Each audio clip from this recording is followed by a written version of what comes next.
वेदांत स्वामिनिति नामिने। नमस्ते सरस्वती देवे गौरवाणी प्रचारिणे निर्विशेष शून्यवादी पाश्चात्य देशतारिणे। जय श्री कृष्णा जय चैतन्य प्रभु नित्यानंद श्री अद्वैत गदाधर श्रीवासादि गौर भक्तवृंद। जय श्री कृष्णा चैतन्य प्रभु नित्यानंद श्री अद्वैत गदाधर श्रीवासादि गौर भक्तवृंद। हरे कृष्णा हरि कीर्तन गुरु आए हैं, उनका स्वागत करते हैं हम। हरि कीर्तन प्रभु ही है ना। हरे दंडवत प्रणाम। हरे कृष्णा। कृष्णा दंडवत प्रणाम। प्रणाम। Hare Krishna. My purification I take some class regular Bhagavatam reading. Very nice. I'm very happy that you are maintaining very the schedule. Very few devotees are here, but somehow for my purification I do it. That's very nice. अरे You also doing Bhakti Vaibhav from where? ISKCON Pune. हाँ? ISKCON Pune. ISKCON Pune से Bhakti Vaibhav course कर रहे हैं? हाँ English में कर रहा हूँ। हाँ बहुत अच्छा, बहुत अच्छा। Thank you. Please start. Thank Hare Krishna. Thank Hare Krishna Krishna Krishna Hare Hare Hare Ram Ram Ram Hare हरे।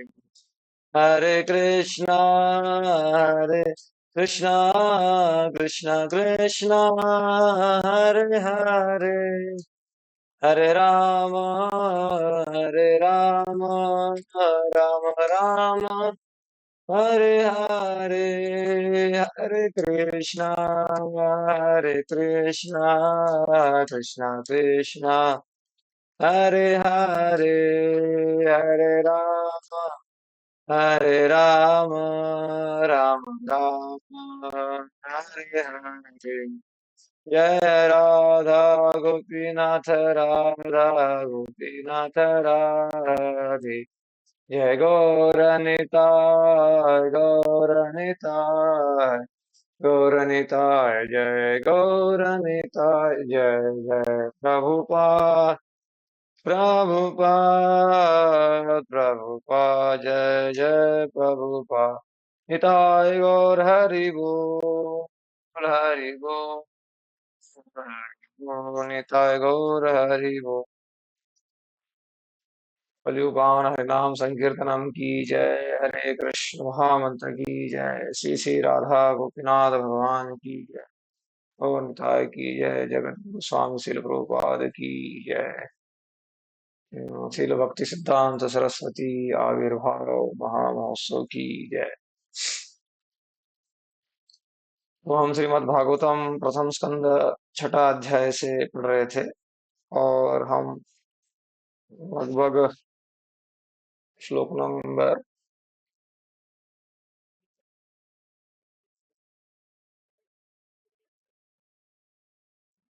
36 तक आ गए। 35 हमारा हो गया था। तो अब तक जैसे कुछ कहने से पहले हम भागवतम को प्रणाम करते हैं। ओम नमो भगवते वासुदेवाय। ओम नमो भगवते वासुदेवाय। ओम नमो भगवते वासुदेवाय। नारायणं नमस्कृत्यं नरं चैव नरोत्तमं देवीं सरस्वतीं व्यासं ततो जयमुदीरये। नष्टप्रायेषु अभद्रेषु नित्यं भागवत सेवया भगवती उत्तमश्लोके भक्तिर्भवति नैष्टिकी। कृष्णाय वासुदेवाय देवकीनन्दनाय च नन्दगोपकुमाराय गोविन्दाय नमो नमः। नमः पङ्कजनाभाय नमः पङ्कजमालिने नमः पङ्कजनेत्राय नमस्ते पङ्कजाङ्घ्रये। स्वस्ति अस्तु विश्वस्य खलः प्रसीदताम् ध्यायन्तु भूतानि शिवं मिथो धिया मनश्च भद्रं भजता ददोक्षजे आवेश्यतां नो मतिरप्यहेतुकी। हरे कृष्ण। तो श्रीमद् भागवतम प्रथम स्कंद और श्लोक संख्या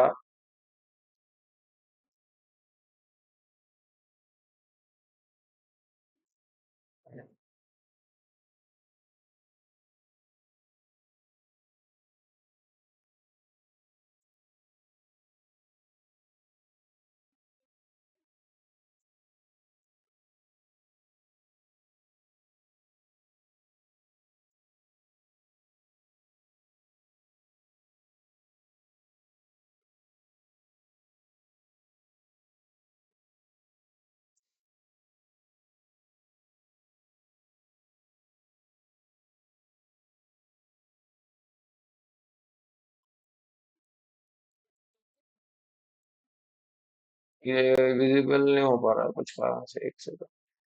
तो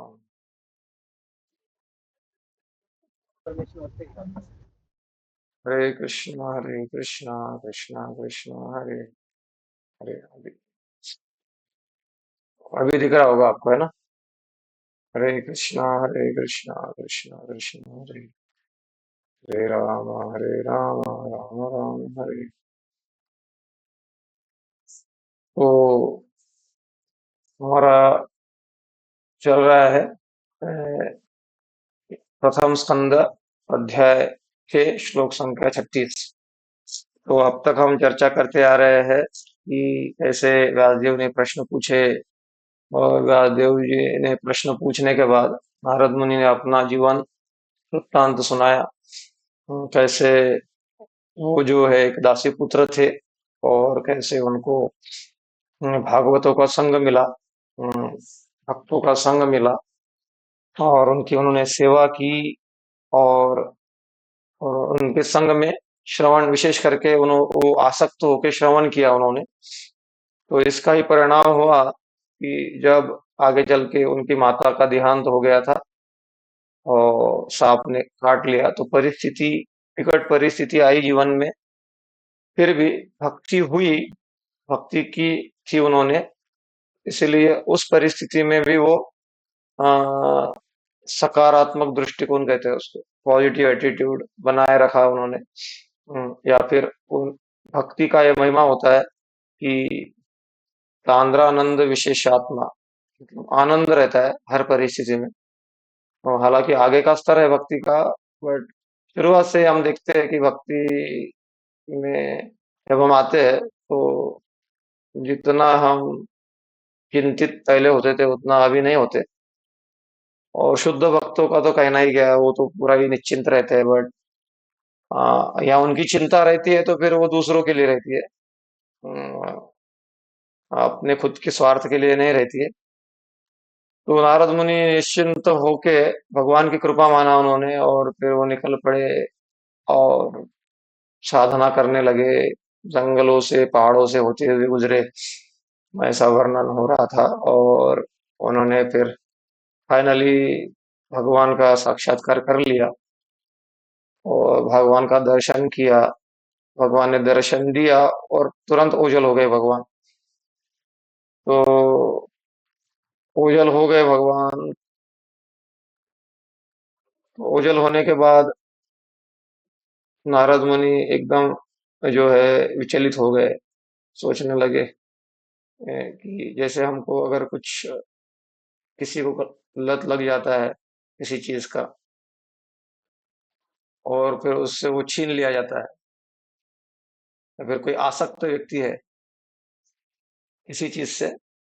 हम तो हर चीज से आसक्त है, लेकिन कोई भी आप उदाहरण सोच सकते हो आप जिससे आसक्त हो। और वो आपसे छीन लिया गया, तो फिर हमारी हालत कैसे होगी?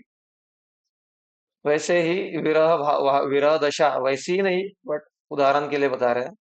वैसे ही विरह दशा, भगवान की भक्ति, भगवान का दर्शन, भगवान की सेवा, ये सारा जब छूट जाता है, हाँ, तो एक विरह भाव जागृत होता है। तो वैसे ही विरह भाव जो है नारद मुनि के जीवन में आया। वो विरह आया कि मैं भगवान का अभी दर्शन कर रहा था, लेकिन भगवान अचानक ओझल हो गए, तो मैं कितना अभागा हूँ। हम्म, भगवान। और वे क्या होता है कि जैसे संसार का कोई सौंदर्य कोई देख लेता है, संसार का कुछ ऐश्वर्य देख लेता है तो मोहित हो जाता है। तो भगवान तो सब सब ऐश्वर्य के स्रोत है। ऐश्वर्यस्य समग्रस्य वीर्यस्य यशस्य श्रिय ज्ञान वैराग्य चैव षण्णाम इति भगना। तो सब कुछ भगवान में है। तो ऐसे भगवान का दर्शन करके कौन भगवान से विरह को सहन कर पाएगा? इसीलिए तो भगवान का विरह जब हुआ गोपियों को, तो वो हमेशा जीवन भर विरह अश्रु बहाते रहे। हालांकि उसको विरह अश्रु मतलब वो दुख के नहीं होते, वो भी आनंद के अश्रु होते हैं, जिसको हम अभी नहीं समझ सकते। लेकिन तो ऐसे भगवान के भक्ति का, शुद्ध भक्ति का गंध भी आ जाता है, तो उनके विरह में इस संसार का धन, साम्राज्य, ये सब जो है तुच्छ लगने लगता है। इसीलिए आप देखते हैं भूतकाल में बड़े बड़े राजा महाराजा, संत, जो है अपने आचार्य परंपरा में रूप गोस्वामी, सनातन गोस्वामी, अम, साकर मल्लिक, कबीर खास एक अर्थ मंत्री थे, एक वित्त मंत्री थे। लेकिन भगवान का विरह इनको इतना सता रहा था कि वो निकल पड़े। कुछ कुछ तो आइडिया लगाया, तो मतलब डिटेल में हम नहीं जाएंगे, पर उन्होंने आइडिया लगाया और वो निकल गए वहां से, वो पोस्ट से। वो अपनी जिम्मेदारियों से क्यों? क्योंकि उनको वहां रुचि नहीं थी।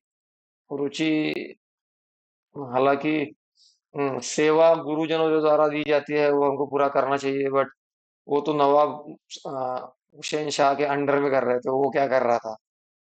ब्राह्मणों को तकलीफ दो, ये करो वो करो, तो इसलिए उनका मन उधर नहीं लग रहा था। तो स्वाभाविक, अ, हम जो है तटस्थ शक्ति है, तटस्थ है। तो हम एक तो माया में रह सकते हैं, माया में आसक्त हो सकते हैं, या तो भगवान में आसक्त हो सकते हैं। तो बीच वाला थोड़ा सा टेंशन, मतलब इतना ठीक स्थिति नहीं रहता है। जैसे कोई भक्ति नहीं कर रहा है तो वो क्या बोलते हैं, हिंदी में कहावत है, निर्लज्ज सदा सुखी। तो वो भी अपनी इसमें मस्ती में रहता है।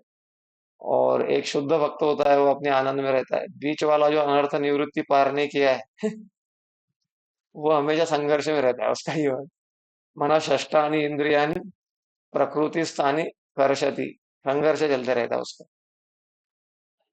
तो नारद मुनि तो हालांकि इस तरह से पार थे, इसलिए हमको कहा जाता है, बार बार सच्चिदानंद गुरु के रिट्रीट में कहा जाता है कि निष्ठा के स्तर पे आना चाहिए हमको। निष्ठा का स्तर कौन सा स्तर होता है? निष्ठा के स्तर में intentionally, consciously we try to avoid offences. Consciously, unconsciously इसके तो हम नहीं बोलते, बट हम जानबूझ के अपराध ना हो, इसके लिए हम प्रयासरत रहते हैं। हम इसको कहते हैं अ, निष्ठा स्तर। हम्म, या फिर उसको कहते हैं नामाभास की स्थिति। ज्यादातर कहा जाता है नामाभास जो होता है वो निष्ठा के स्तर पर ही ज्यादातर लिया जाता है। हम्म, अनर्थ निवृत्ति जब स्थिति रहती है, उस समय ज्यादातर अगर उसमें honestly, sincerely is avoiding offences, तो फिर वो अनर्थ निवृत्ति से धीरे धीरे नामाभास स्थिति में आ जाएगा। बट ज्यादातर अनर्थ जब रहते हैं, तो ज्यादातर जो होता है वो नाम अपराध जब भी होता है। तो ऐसा होगा ही ऐसा जरूरी नहीं है, बट अगर हम सिंसियरली अपराध अवॉइड करने का प्रयास करेंगे तो फिर अनर्थ फिर नामापराध हटके फिर नामाभास जब शुरू होगा। तो नारद मुनि तो ऑलरेडी एडवांस थे। और फिर भगवान ने, जैसे हम पिछले बार पढ़ रहे थे कि नारद भगवान ने कहा कि ये जो तुम्हारा विरह है ये तुमको शुद्ध करेगा। भगवान ने कहा उनको, नारद मुनि को, कि तुम जो अभी जलन महसूस कर रहे हो कि अरे भगवान कहाँ गए, दर्शन नहीं हो रहा, दर्शन नहीं हो रहा। ऐसा ही कुछ उस श्लोक में वर्णन था। तो भगवान कह रहे थे उस श्लोक में कि ये तुम्हारा जो विरह है ये तुमको शुद्ध करेगा, और फिर अगले जन्म में तुम मुझे प्राप्त होगे और मेरे शाश्वत पार्षद के रूप में मुझे मेरे पास में आओगे, ऐसा भगवान ने कहा। तो भगवान ने आवाज दिया फिर से, मतलब फिर प्रकट नहीं हुए, आवाज दिया। तो विश्वनाथ चक्रवर्ती ठाकुर कहते हैं कि नारद मुनि का ये जो जीवन चरित्र है, ये कैसे कर्म में लिप्त भक्त कर्म से मुक्त होता है और कर्म से मुक्त होकर भगवत प्राप्त होता है, इसका एक ज्वलंत उदाहरण है कि कर्म में बंध थे, इसलिए तो दासी पुत्र के रूप में जन्म लिया, कर्म में बंधे थे। लेकिन फिर साधु संग हुआ। दुर्लभ मानुषो देहो देहिनाम क्षण भंगुरे तत्रापि दुर्लभम मन्ये वैकुंठ प्रिय दर्शनम। तो भगवान की अहेतु की कृपा होती है, तब साधु का दर्शन होता है, और दर्शन से और एक स्टेप आगे साधु के वाक्य कान में प्रवेश करते हैं। और जब साधु के वाक्य कान में प्रवेश करते हैं तो परिवर्तन होने लगता है। इसीलिए एक भक्त, कोई महाराज जा रहे थे तो एक भक्त कीर्तन सुन के रास्ते पे खड़ा था कोई, तो कान में उंगली डाल के खड़ा था ऐसा, कान में उंगली डाले हुए था। और महाराज ने देखा उसको, वो कीर्तन नहीं सुनना जा रहा, कान में उंगली डाल दिया उसने ऐसा। तो महाराज ने कहा, I want to like him, I want to be like him. महाराज ने कहा मुझे उसके जैसा बनना है। तो भक्त को समझ में नहीं आया, वो कीर्तन नहीं सुनना चाह रहा है, कान में उंगली डाल रहा है, और महाराज बोल रहे हैं मुझे उसके जैसा बनना है। तो फिर भक्तों ने तात्पर्य पूछा, उसका तात्पर्य क्या है?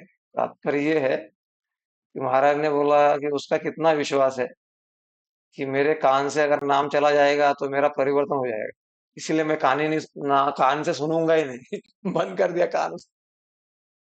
लेकिन इतना विश्वास मेरा नहीं है कि मैं कान से नाम सुनूंगा, जीवा से नाम उच्चारण करूंगा तो मेरा परिवर्तन होगा, इतना विश्वास मेरा नहीं है, लेकिन उसका ज्यादा है।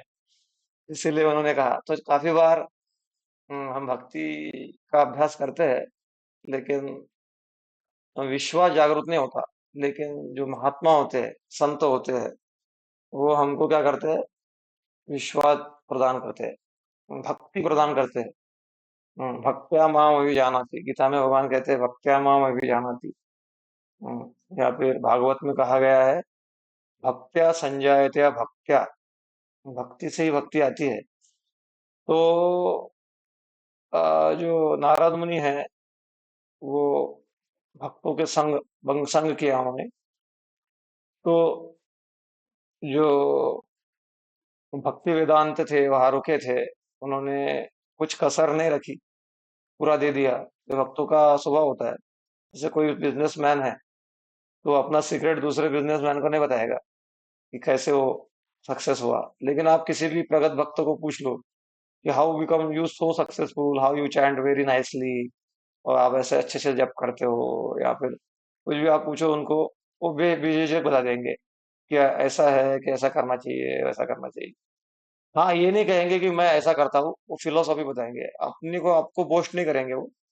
ये भी थोड़ा सतर्क रहते हैं भक्त लोग, बट वो बताते हैं फिलोसॉफी, कैसे क्या अनर्थ क्या होते हैं, कैसे बचा जाता है, कैसे नाम जप किया जाता है। तो आपका नाम जप में कैसा इतना इंटरेस्ट आया है, तो बताते हैं कि ये किताब पढ़ो, भूरिजन प्रभु का जपा बुक पढ़ो, ये पढ़ो। ऐसा नहीं उनका रहता है कि अरे इसको इतना पूरा सीक्रेट बता दिया तो ये मेरे से अच्छा जप जप करेगा। ऐसा नहीं रहता है। तो क्योंकि भक्ति का मन अर्थ यह है कि भक्ति का अर्थ है परोपकार। भारत भूमि ते मनुष्य जन्म होइल जार, जन्म सार्थक करी कर परोपकार। तो भारत भूमि पे मनुष्य जन्म हुआ हमारा, तो रियल भक्ति हम में जागृत हुई है। कैसा समझना चाहिए कि शत्रु को भी अगर प्रसाद देना है तो हमारा हाथ पीछे नहीं आना चाहिए।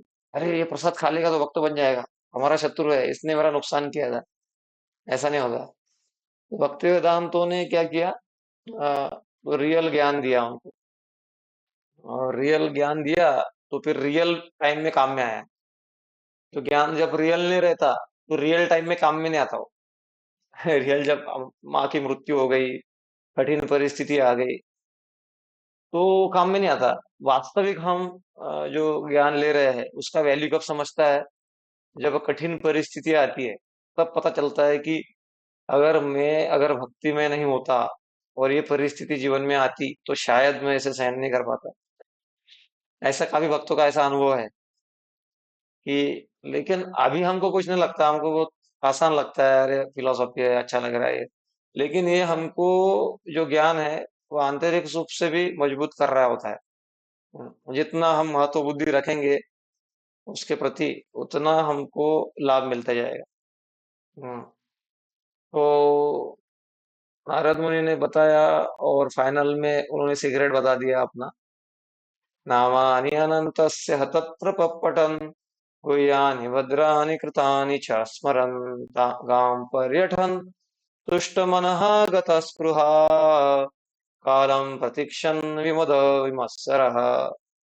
तो नामानि अनंतस्य, नाम बहुत सारे भगवान के नाम वो सुना करते थे, जपा करते थे। और कैसे जपते थे, विमद विमत्सर, मतलब किसी से द्वेष नहीं, और फालतू का अहंकार नहीं, मतलब व्यर्थ का अहंकार नहीं। तो ये सारी उन्होंने वैसा किया, इसलिए फिर उनकी सिद्धि जल्दी हो गई। हमारे जीवन में हम साधना करते हैं, साथ साथ द्वेष भी करते हैं, ईर्ष्या भी करते हैं। प्रेरणा लेना एक अलग बात होती है, बट कोई हम भक्त हमसे आगे निकल जा रहा है, ये वो सारी चीजें, ये भक्ति में हमको जल्दी आगे नहीं बढ़ने देती। भगवान का कृपा पात्र बनने के लिए क्या है सबसे महत्वपूर्ण, कृपा पात्र बनने के लिए सबसे महत्वपूर्ण है, जैसे कहा गया है, ठाड़ी चतुराई भजत कृपा करह रघुराई। तो शुरुआत में क्या है वो, मन क्रम वचन छाड़ी चतुराई भजत कृपा करह रघुराई। तो मन, क्रम और वचन, इससे क्या होता है, क्या करना पड़ता है, चतुराई छोड़नी पड़ती है। तो हमने क्रम से, कार्य से तो चतुराई छोड़ दी, लेकिन वचन, आए दिन झूठ बोलते हैं, मोबाइल में बोलते हैं। कोई बोलता है कहाँ पे हो, तो बोले मैं अभी घर में नहीं हूँ, घर से ही बोलता है, वो घर में नहीं हूँ बोलते। तो ये सारे चीजें हम, मतलब मोबाइल ने तो अपने को एकदम चतुर बना दिया है।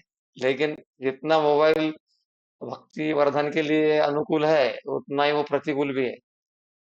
बंदर के हाथ में अगर चाकू दे दिया तो क्या हो जाएगा, बंदर को अगर, तो वैसे ही वो अगर डॉक्टर के हाथ में जाता है तो वो अच्छा काम करता है।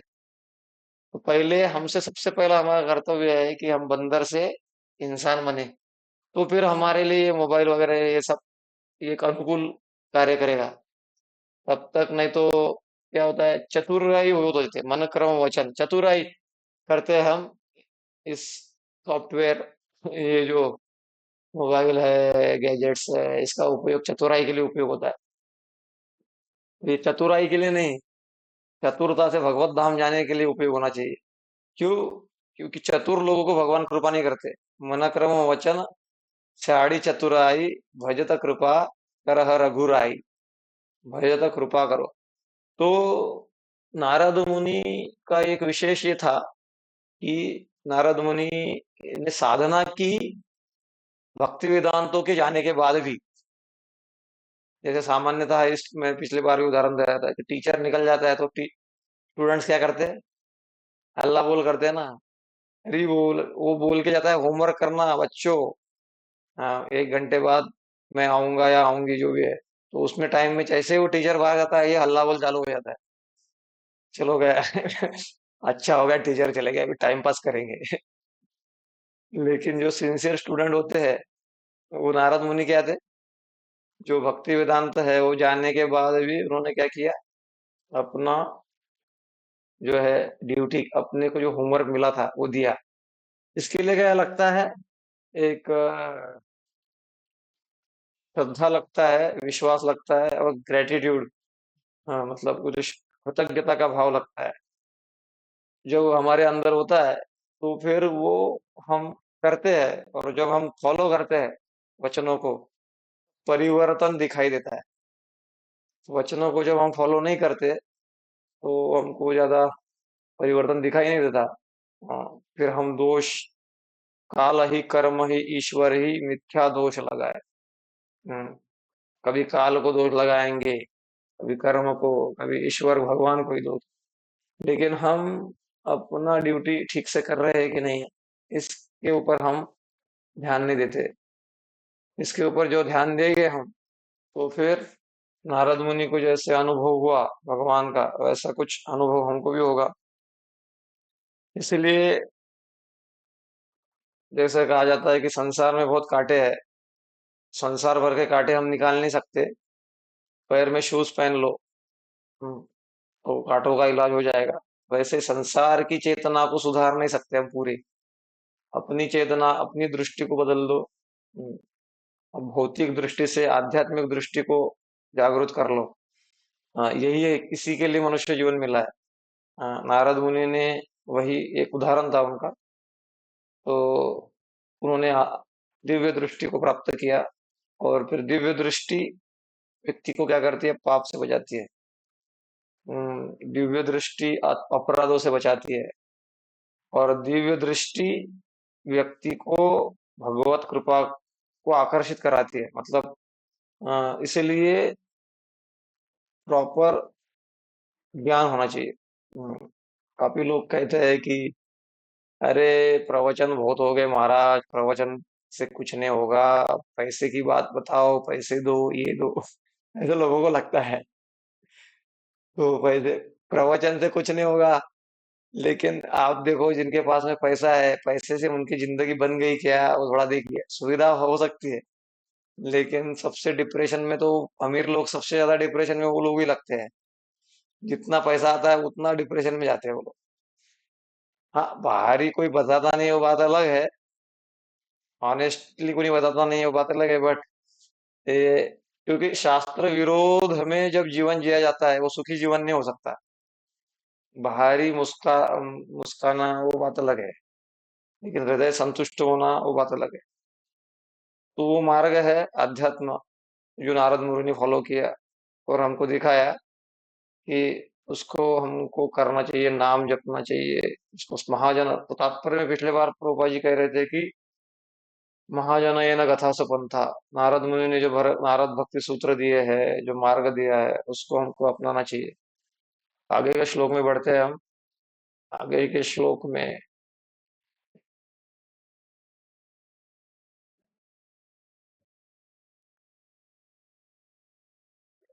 सर्वतदिदमाख्यातं यत्पृष्टोऽहं त्वया नघ, जन्म कर्म रहस्यं मे भवतच्चात्मतोषणम्।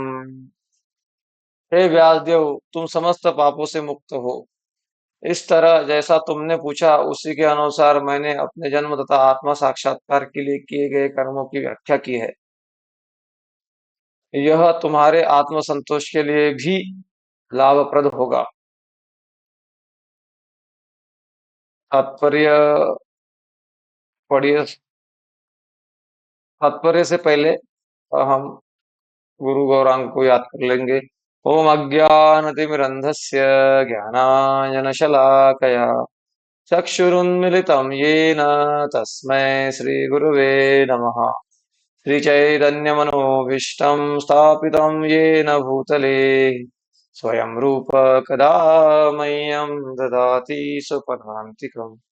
वन्देऽहं श्रीगुरो श्रीयुतपदकमलं श्रीगुरुन् वैष्णवांश श्रीरूपं साग्रजातं सहगण रघुनाथान्वितं तं सजीवम् साद्वैतं सावधूतं परिजनसहितं कृष्णचैतन्यदेवं श्रीराधा कृष्णपादान् सहगण ललिता श्रीविशाखान्वितांश्च नमो विष्णुपादाय कृष्णपृष्ठाय भूतले श्रीमते भक्तिवेदान्त स्वामिनिति नामिने नमस्ते सरस्वती देवे गौरवाणी प्रचारिणे निर्विशेषशून्यवादी पाश्चात्यदेशतारिणे नमो महावदान्याय कृष्णप्रेमप्रदायते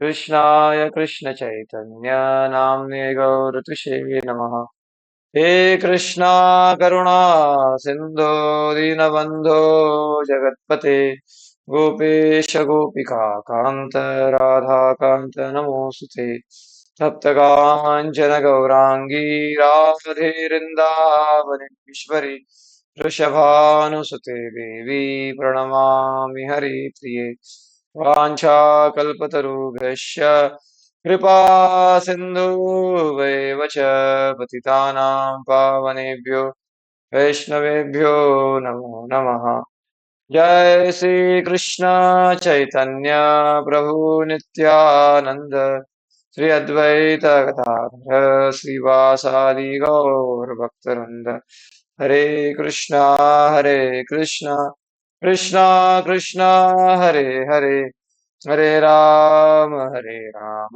राम राम हरे हरे सुंदर नारायण ध्रुव पढ़िए तात्पर्य। हरे कृष्णा प्रभु जी दंडवत प्रणाम। दंडवत प्रणाम। तात्पर्य श्री व्यासदेव की जिज्ञासाओं की तुष्टि के लिए शुरू से लेकर दिव्य अवस्था तक भक्ति प्रक्रिया की विशद विवेचना की गई है। श्री नारद मुनि ने बताया कि किस प्रकार दिव्य संगति द्वारा भक्ति रूपी बीज बोया गया और वह किस प्रकार मुनियों से श्रवण करने पर धीरे धीरे बढ़ता गया। ऐसे श्रवण का परिणाम सांसारिकता से विरक्ति है। यहाँ तक कि एक छोटे से बालक ने अपनी एकमात्र संरक्षिका माता की मृत्यु के समाचार को ईश्वर का आशीर्वाद मानकर स्वीकार किया और वह तुरंत ही श्री भगवान की खोज में निकल पड़ा। फिर श्री भगवान से साक्षात्कार करने की उसकी प्रबल इच्छा स्वीकार हुई। यद्यपि भौतिक नेत्रों से श्री भगवान को देख पाना किसी के लिए संभव नहीं है। उन्होंने यह भी बताया कि शुद्ध दिव्य सेवा करके मनुष्य किस प्रकार संचित सकाम कर्मों के फल से छुटकारा पा सकता है और किस प्रकार उन्होंने इस भौतिक शरीर को आध्यात्मिक शरीर में परिणत किया। केवल आध्यात्मिक शरीर को ही श्री भगवान के आध्यात्मिक परिमंडल में प्रवेश मिलता है और केवल शुद्ध भक्त ही भगवत धाम में प्रवेश पाने का अधिकारी होता है। दिव्य अनुभूति के सारे रहस्यों का अनुभव श्री नारद मुनि ने स्वयं किया। अतः इन ऐसे प्राधिकारी व्यक्ति से सुनकर ही भक्ति में जीवन के फलों का कुछ अनुमान लगाया जा सकता है, जिनकी व्याख्या वेदों के मूल पाठ में भी मुश्किल से ही मिल पाती है। वेदों तथा उपनिषदों में इन सभी बातों के विषय में अप्रत्यक्ष संकेत हैं। उनमें प्रत्यक्ष रीति से कुछ भी विवेचित नहीं मिलता। अतः ये श्रीमद् भागवतम समस्त वैदिक साहित्य रूपी वृक्ष का परिपक्व फल है। हरे कृष्णा प्रभु जी धन्यवाद। हरे कृष्णा। तो आप कुछ बताना चाहेंगे इसमें? हाँ प्रभु जी, मतलब कि वैसे तो आपने पूरा बताया प्रभु जी, बताते भी हैं। तो उसी में भी श्री नारद मुनि ने अपना जीवन का जितना भी वृत्तांत सुनाया, मतलब कि हम्म व्यासदेव महाराज को, तो वो हम सब के लिए बहुत बड़ी, मतलब कि एक मतलब कि सफर के लिए, मतलब एक अच्छा रास्ता है प्रभु जी की।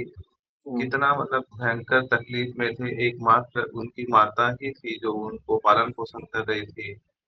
और हम्म उनके चले जाने पर भी उन्हें दुख तो हुआ, लेकिन उनको भी उन्होंने भगवान का, मतलब कि इच्छा समझ करके भगवान की ओर वो और इतने प्रगाढ़ हो गए कि धीरे धीरे धीरे धीरे वो नारद की बनने की स्थिति में पहुंचने लगने में अपने शरीर को, अपने जीवन को शुद्ध कर लिया। तो हम्म, मतलब, और लास्ट में ये भी बताया प्रभु जी कि वेद भी में यदि ये सब चीजों को ढूंढा जाए तो हो सकता है कि हम उनको न ढूंढ पाए, और वही शुद्ध भक्त या श्रीमद् भागवतम का आश्रय लेते हैं तो इस चीज को कितनी आसानी से जान पाते हैं कि हमें कैसा जीवन जीना चाहिए या किस तरीके से चलना चाहिए।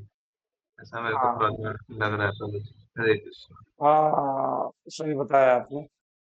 तो वही बात प्रभुपाद जी ने कहा कि नारद मुनि को जो अनुभव हुआ वो एक उदाहरण है हमारे लिए कि वो दासी पुत्र थे, लेकिन उनका जो संग हुआ वो सही हुआ।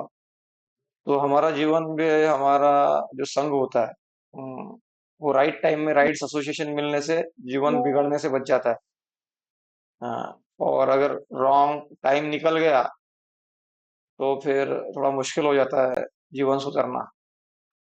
अगर सही समय में हमको अगर सही संग मिल गया तो फिर देखते हैं ऐसे ही लोग समाज के, अपने परिवार के वास्तविक ऐसे ही लोगों को, बच्चों के ऊपर या फिर ऐसे ही इंसान के ऊपर समाज को नाज होता है।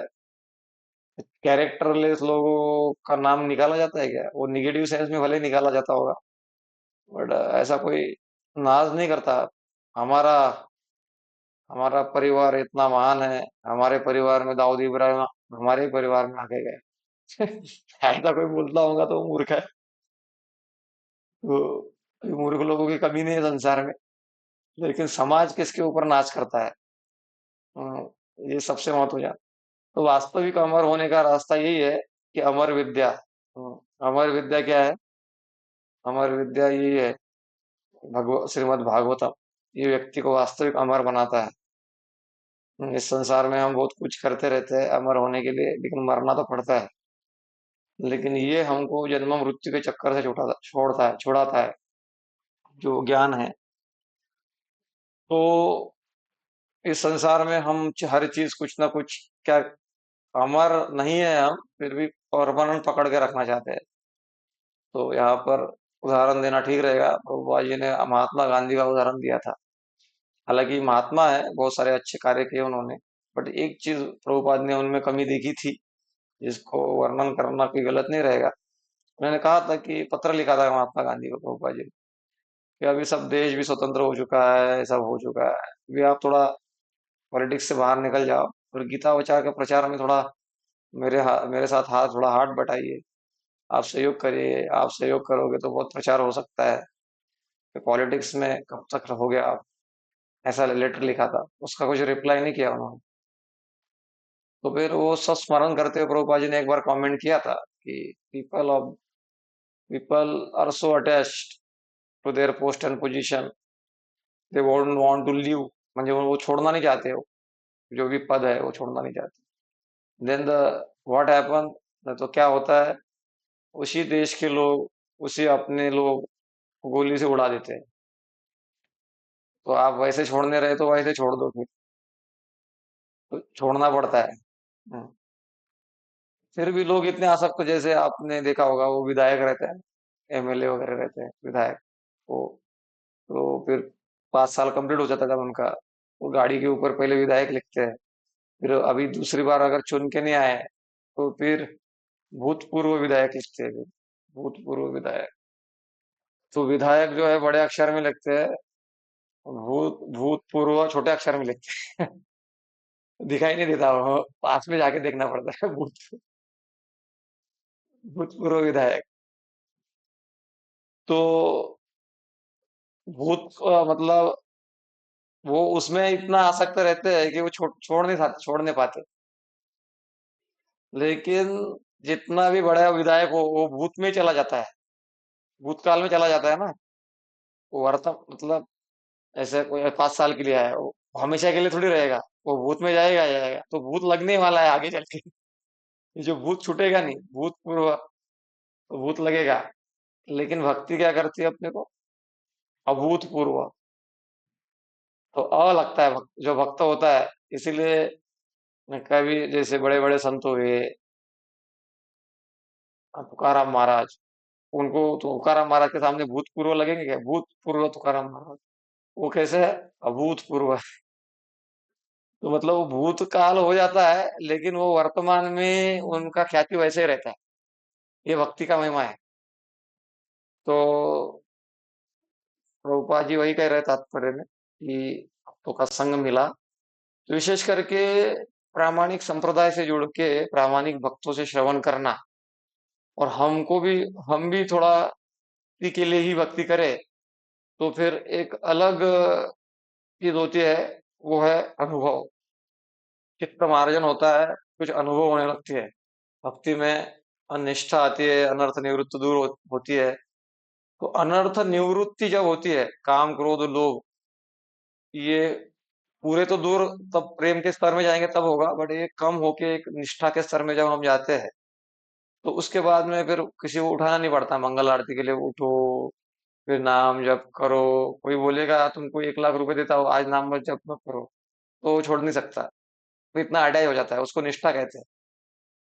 हाँ, इसका मतलब ये नहीं है कि वो अपना ड्यूटी छोड़ देगा, बट ये भी नहीं है कि वो पैसे से ज्यादा उसके लिए, मतलब अपने भक्ति से ज्यादा पैसा हो गया, ऐसा भी नहीं है। मतलब इतना हो जाता है कि हाँ, ये भी महत्वपूर्ण है, लेकिन सबसे महत्वपूर्ण मेरे लिए क्या है? भक्ति है। मेरा जीवन किस लिए है? कृष्णार्थे अखिल चेष्टा। मतलब वो अखिल चेष्टा करेगा। भक्ति इतनी ऑल इंक्लूसिव है कि भक्ति में युद्ध करना भी भक्ति में आ जाता है। अर्जुन क्या कर रहा था? युद्ध कर रहा था ना। तो युद्ध को कैसे, और उसी युद्ध क्षेत्र में भगवत गीता बताई, तो युद्ध करना भी भक्ति में आ जाता है। इसलिए भक्ति में सब कुछ आ सकता है, सिर्फ भक्ति का जो उस कार्य का लक्ष्य क्या है, वो उस पे वो निर्भर करता है। तो नारद मुनि तपस्या कर रहे हैं, तपस्या किया उन्होंने, भक्ति किया, कष्ट किया, सहन किया, सब। ये तो सांसारिक जीव भी करता है, लेकिन इतना कष्ट सहन करके फिर भी वो नरक में जाता है। क्योंकि you are struggling very hard in wrong direction, तो क्या हाथ में आएगा? जैसे आपने नक्शा ही गलत ले लिया और बहुत दौड़ रहे हो, बहुत दौड़ रहे हो कि डेस्टिनेशन में पहुंच जाओगे, तो पहुंचोगे क्या? नहीं पहुंच पाओगे ना, नक्शा ही गलत ले लिया। इसीलिए मन में है विश्वास, पूरा है विश्वास, हमको होंगे कामयाब एक दिन। वो गाना अच्छा है, बट कामयाब होंगे कब? जब आपको सही मार्गदर्शन होगा, सही ज्ञान होगा। आज उत्साह तो बहुत ज्यादा है, लेकिन जो ज्ञान है वो वास्तविक ज्ञान नहीं, अज्ञान है। इसलिए कामयाब हो रहे लोग, और उनको ट्रॉफी, नरक का ट्रॉफी दिया जा रहा है, और यही लोगों को समझ में नहीं आ रहा है। इसीलिए गुरुजन को क्या कहता है? दिव्य ज्ञान हृदय प्रकाशित, चक्षुदान दिलो जय, जन्मे जन्मे प्रभु से, दिव्य ज्ञान हृदय प्रकाशित।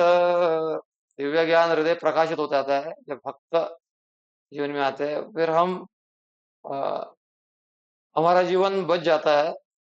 जो पाप हम कर रहे थे, कॉन्शियस अनकॉन्शियसली तो कुछ भी होता है संसार में, कुछ बोल नहीं सकते। जैसे चल रहे हैं, चींटी मर गई पैर के नीचे, इसीलिए कहा जाता है खाईते शुईते यथा तथा नाम लय, देश काल नियम नहीं सर्व सिद्धि है। कैसे भी स्थिति हो, भगवान को याद करना, यही कलयुग में भगवान का नाम उच्चारण करना, ये सबसे बड़ा विधि है।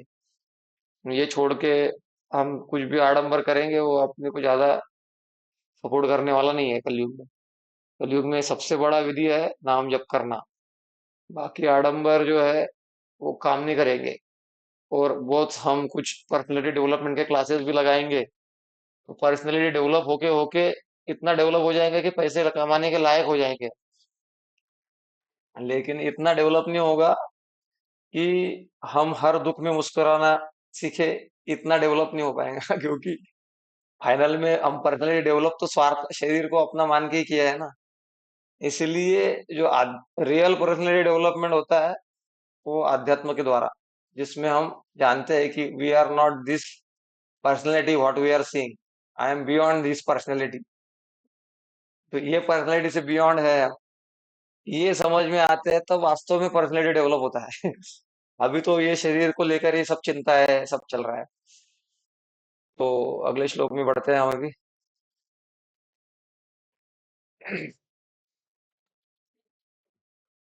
अग्रे। सूत उवाच एवं सम्भाष्य भगवान् नारदो वास्तवीसुतम् आमन्त्र्य वीणामृणमयम् रणयन् ययौ यादृच्छिको मुनि।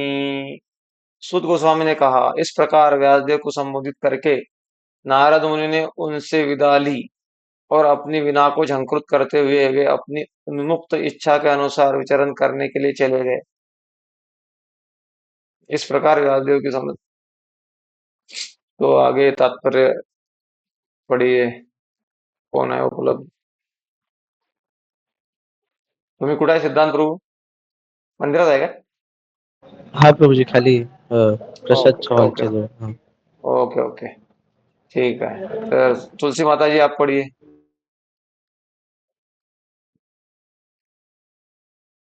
तात्पर्य। हरे कृष्ण प्रभु प्रणाम। आवाज तात्पर्य थोड़ा कम आ रहा है। प्रत्येक हाँ ठीक है, आवाज थोड़ा कम आ रहा है। माइक पास में पकड़ो, हो सकता है तो तात, देख लीजिए। तात्पर्य प्रत्येक जीव पूर्ण स्वतंत्रता चाहता है। अब आ रही प्रभु जी? हाँ अभी ठीक है। तात्पर्य प्रत्येक जीव पूर्ण स्वतंत्रता चाहता है क्योंकि यह उसका दिव्य स्वभाव होता है और यह स्वतंत्रता भगवान की दिव्य सेवा से ही प्राप्त की जा सकती है। बहिरंगा शक्ति से भ्रमित होकर प्रत्येक व्यक्ति अपने को स्वतंत्र समझता है, लेकिन वास्तव में वह प्रकृति के नियमों से बांधा होता है। जब बद्ध जीव इसी संसार में मुक्त भाव से विचरण नहीं कर सकता, तो फिर उसके एक लोक से दूसरे लोक में जाने के विषय में तो कहना ही क्या। लेकिन नारद जैसे पूर्ण मुक्त व्यक्ति जो निरंतर भगवान के यशोगान में लगे हो, न केवल पृथ्वी पर विचरण करने के लिए स्वतंत्र है, अपितु ब्रह्मांड के किसी भाग के साथ वैकुंठ के किसी भी भाग में विचरण के लिए भी उन्मुक्त है। हम उनकी स्वतंत्रता के प्रसार तथा असीमता की कल्पना ही न कर सकते हैं। जो भगवान की स्वतंत्रता जैसे ही है, उनके विचरण का न कोई कारण है, न कोई दायित्व है, और न ही कोई उन्हें मुक्त विचरण से रोक सकता है।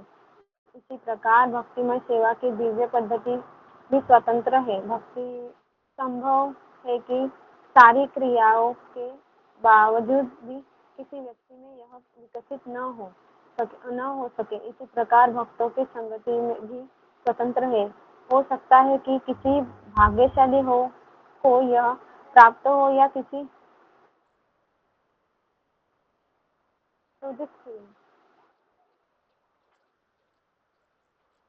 दिख नहीं रहा है स्क्रीन? नहीं। हाँ नहीं दिख रहा है? हाँ, अभी दिख रहा है।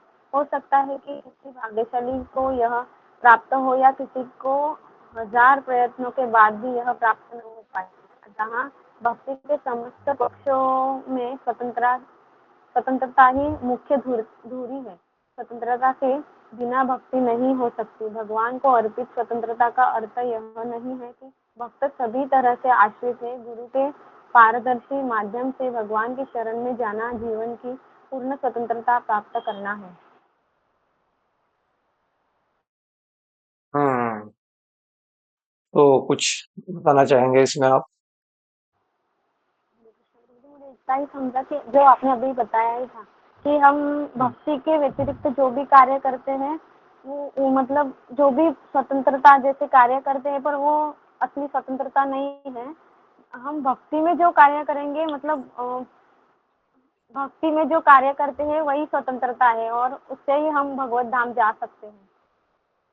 हम्म, हाँ सही बताया आपने। तो यहाँ पर सूत गोस्वामी ने कहा, इस प्रकार व्यासदेव को संबोधित करके नारद मुनि ने उनसे विदा ली और अपनी वीणा को झंकृत करते हुए अपनी उन्मुक्त इच्छा के अनुसार विचरण करने के लिए चले गए। तो यहाँ पर आप थोड़ा एक देख सकते हो कि नारद मुनि उनसे विदा ली, मतलब ऐसा नहीं है कि अभी व्यासदेव मेरे शिष्य बन गए हैं तो आप मेरी आवा भगत करो, मेरी सेवा पूजा करो, इधर ही मठ बना दो, इधर ही मैं रहता हूँ। तुम रोज मेरी सेवा करो। तो भक्ति का स्वभाव यहाँ पर दिखाई देता है। नारद मुनि ने जिनको प्रचार किया उनसे वो आसक्त नहीं है। सामान्यतः हमारे जैसे लोग जिनको प्रचार करते हैं उनसे आसक्त हो जाते हैं, लेकिन इनका ऐसा नहीं है। शुद्ध भक्तों का वैसा नहीं रहता है। शुद्ध भक्त का जो रहता है वो क्या है, अनासक्त, अनासक्ति विशेष देखी जाती है उनके उनमें, कि वो जो है प्रचार कर रहे हैं, लेकिन जैसे प्रचार पूरा हुआ वो निकल गए। तो भक्ति का प्रभाव यह होना चाहिए कि हमको जो है भगवत प्रसन्नता के लिए सेवा करना है। जब हम खुद को स्वार्थ होके कुछ भी करते हैं तो उसमें दुख देखा जाता है। जैसे एक बार प्रभुपाद जी विदेश में प्रवचन देने के लिए गए थे। भक्तों ने ऑर्गेनाइज किया था प्रोग्राम, लेकिन उस प्रोग्राम में पूरा हॉल बुक किया था। सोचा था कि बहुत सारे भक्त आएंगे, लेकिन दो ही लोग आए। प्रभुपाद जी गए, बोले किधर भक्त है, नहीं किधर है भक्त है, बोले नहीं। प्रभुपाद जी आए, प्रभुपाद जी बैठे, प्रभुपाद जी ने दो लोगों के लिए प्रवचन किया। एग्जैक्टली नंबर याद नहीं है, बट दो तीन ऐसा ही कुछ था, उनके लिए प्रवचन किया। तो प्रभुपाद फिर बाद में भक्त लोग प्रभुपाद से क्षमा मांगते हैं, क्षमा करना प्रभुपाद, इतना सा हॉल भरना चाहिए था, लेकिन दो तीन ही लोग आए। तो प्रभुपाद ने कहा, who said 2 3 people, all demigods are sitting here, and Narad Muni was sitting, many divine personalities are sitting, ऐसा बोला प्रभुपाद ने। किसने कहा कि दो तीन लोग थे, पूरा भरा हुआ था। तो वास्तविक वो, एक तो वो रियलिस्ट देख रहे थे साक्षात्कार की दृष्टि से, दूसरा वो फिलोसॉफी बोल रहे थे कि जहां भी यत्र यत्र रघुनाथ कीर्तनम तत्र तत्र कृतमस्तकांजलि, जहां जहां भगवान की कथा होती है वहां भगवान के पार्षद बिना बुलाए आ जाते हैं।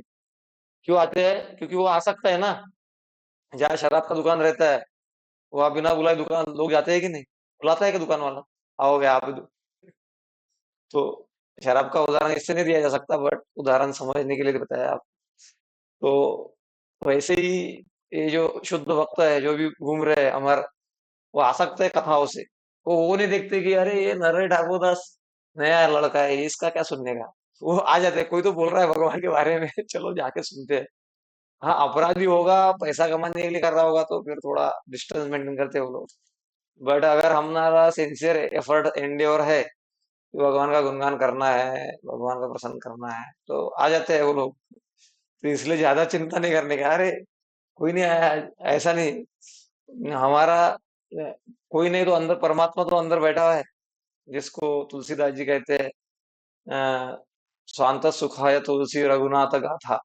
रघुनाथ गाथा, तुलसी जो है रामचरितमानस किस लिए लिख रहा है? खुद की प्रसन्नता के लिए, अंदर जो अ, भगवान है और आत्मा है उसकी संतुष्टि के लिए लिख रहे हैं। तो जब हमारा स्पिरिचुअल मोटिव होता है तो फिर शिफ्ट करना बहुत आसान हो जाता है। नारद मुनि ये शिफ्ट हो गए वहां से और निकल पड़े। तो यहाँ पर वे अपनी उन्मुक्त इच्छा के अनुसार विचरण करने के लिए चले गए। काफी बार जो है हमारी समस्या, सबसे बड़ी हमारी समस्या है हमारी आसक्ति।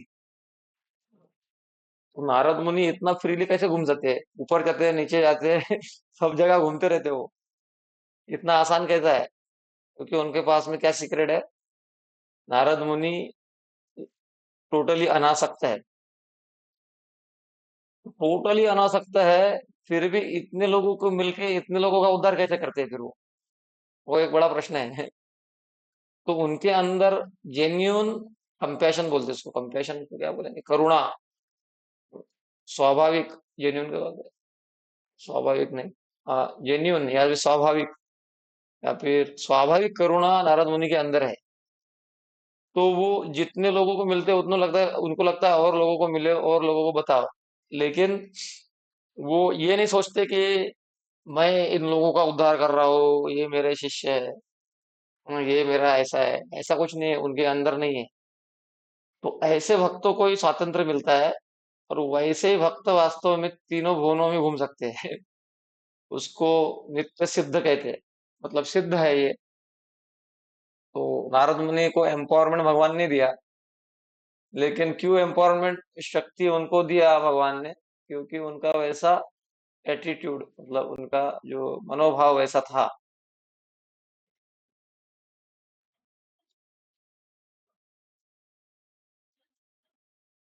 इसमें हाईलाइट में है, जैसे आप देख सकते हो, मैंने हाईलाइट किया था। जैसे ये देखते हैं हम, उसी चीज को मैंने ऑलरेडी दोहरा चुका हूँ। उनके विचरण का न कोई कारण है, न कोई दायित्व है, और न ही कोई उन्हें मुक्त विचरण से रोक सकता है। इसी प्रकार व्यक्तिमय सेवा की दिव्य पद्धति भी स्वतंत्र है। तो उनका विचरण का कोई कारण नहीं है, भगवत इच्छा ही कारण रहता है। ऐसे शुद्ध भक्तों का जो कारण होता है ना, जो कारण होता है उनके विचरण का, केवल भगवत इच्छा होता है। भगवान की इच्छा से वो विचरण करते रहते हैं। भगवान की इच्छा है थी तब तक भगवान प्रभुपाद जी धराधाम पर रहे, प्रचार करते रहे। 108 मंदिरों का निर्माण हुआ। भगवान की इच्छा जब उनको ले जाने की हुई, प्रभुपाद जी को पूछा गया कि आपकी और इच्छा क्या है? प्रभुपाद ने नहीं कहा कि 108 मंदिर और बनाना है, ऐसा नहीं कहा प्रभुपाद ने। प्रभुपाद ने कहा अभी कोई इच्छा ही नहीं है। तो ये होता है, बाहरी वो विचार कर रहे थे कि मंदिर बनाना है, ये करना है, विग्रह स्थापना करना है, वो लैंड खरीदना है, उधर प्रचार बनाना है, इधर ये करना, उधर प्रचार करना है। लेकिन वास्तव में ये सारा किसके लिए? भगवान की प्रसन्नता के लिए। लेकिन भगवान ने ऑलरेडी ऑर्डर दे दिया अभी आना है वापस। तो उन्होंने क्या कहा? अभी कोई इच्छा नहीं है, क्योंकि उनकी इच्छा मेरी इच्छा हो गई, भगवान की इच्छा। तो ये बहुत ऊंचा लेवल वाला बता रहा हूँ, अभी अपने को समझ में नहीं आएगा। अपने को थोड़ा सा ही गड़बड़ हो जाता है तो टेंशन आ जाता है, अपनी इच्छा के विरोध में कुछ हो जाता है। तो टेंशन आ जाता है। बट अभी समझने के लिए तो ठीक है, कम से कम कि नारद मुनि का स्तर वैसा है, इसीलिए फिर वो स्वतंत्र है, 3 गुणों से परे है। हम्म, क्योंकि उनकी, जैसे प्रहलाद महाराज को भी यही पूछा गया कि नरसिंह भगवान के द्वारा कि आपकी क्या इच्छा है? ना, तो प्रहलाद महाराज बोलते कोई इच्छा नहीं है भगवान। बोलते कुछ तो मांगो, कुछ तो मांगना पड़ेगा। प्रकट हो गया भगवान, डायरेक्ट प्रकट हो गए, कुछ तो देने की इच्छा हो रही तुमको।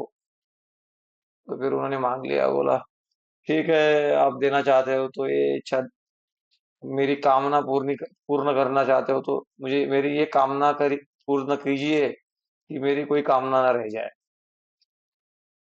मेरी ये कामना पूरी कीजिए कि मेरी कोई कामना ना रह जाए।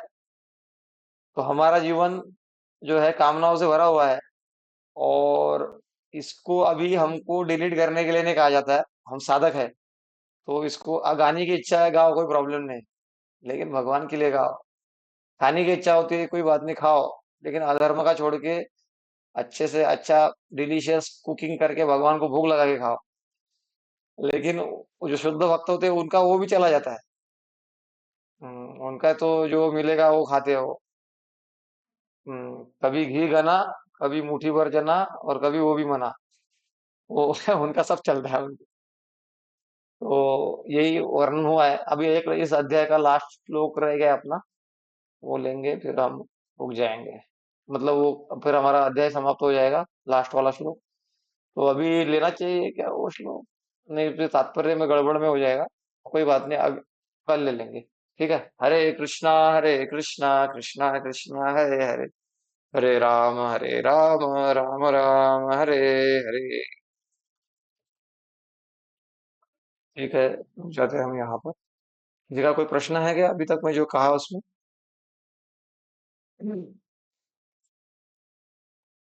ठीक।